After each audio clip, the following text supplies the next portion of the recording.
Bonjour à tous, chers élèves de première année. Aujourd'hui, je vous propose de réviser 3 méthodes pour résoudre des systèmes de 2 équations à 2 inconnus. Premièrement, le premier système, nous allons le résoudre par la méthode dite d'addition. Ça veut dire qu'on veut la même quantité d'une des lettres, d'une des variables, dans les 2 équations, mais une fois avec un signe plus et une fois avec un signe moins. Donc ici, j'ai choisi Y. Ou X à votre avis ? Eh bien ici, on voit que j'ai choisi X. Et donc en additionnant les deux lignes, donc je vais l'indiquer par l'opération dans la marge, la ligne 1 plus la ligne 2, eh bien je vais avoir mes X qui se simplifient. Et je n'ai plus que du Y. Mais on doit garder deux lignes tout le temps. Donc je vais recopier une des deux lignes, peu importe laquelle, une qui nous permet de garder les deux conditions. Je choisis celle que je trouve la plus simple et je la prends à la première ligne. Ensuite, je vais donc isoler Y.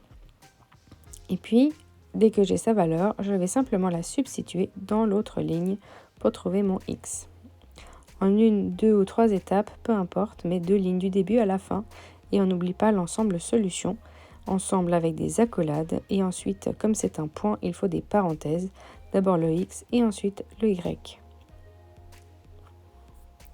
Encore une fois, un système à résoudre par addition pour vérifier si vous avez compris. Ici, je vais multiplier par 3 la première ligne et par 4 la deuxième pour encore une fois simplifier les X.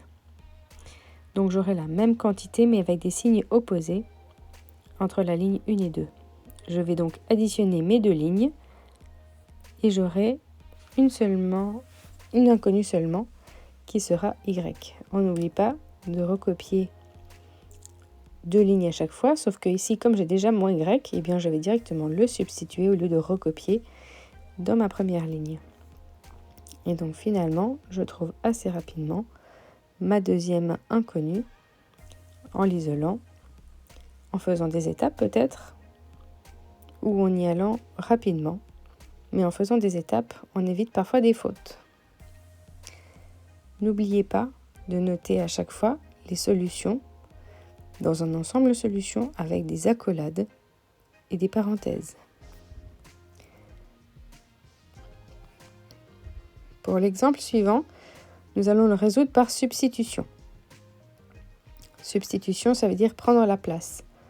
Donc il faut qu'une des lettres puisse prendre la place d'une autre.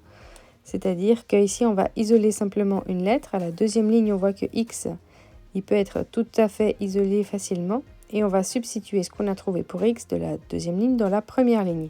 N'oubliez pas les parenthèses. La couleur aide aussi.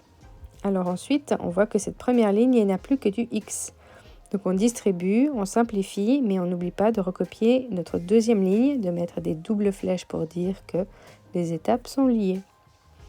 Et les accolades pour lier nos deux équations. Dès qu'on a trouvé notre X, on va pouvoir substituer la valeur dans Y. Et après, nous n'oublions pas notre ensemble solution. Est-ce que vous connaissez le nom de la troisième méthode qu'il va nous falloir travailler ?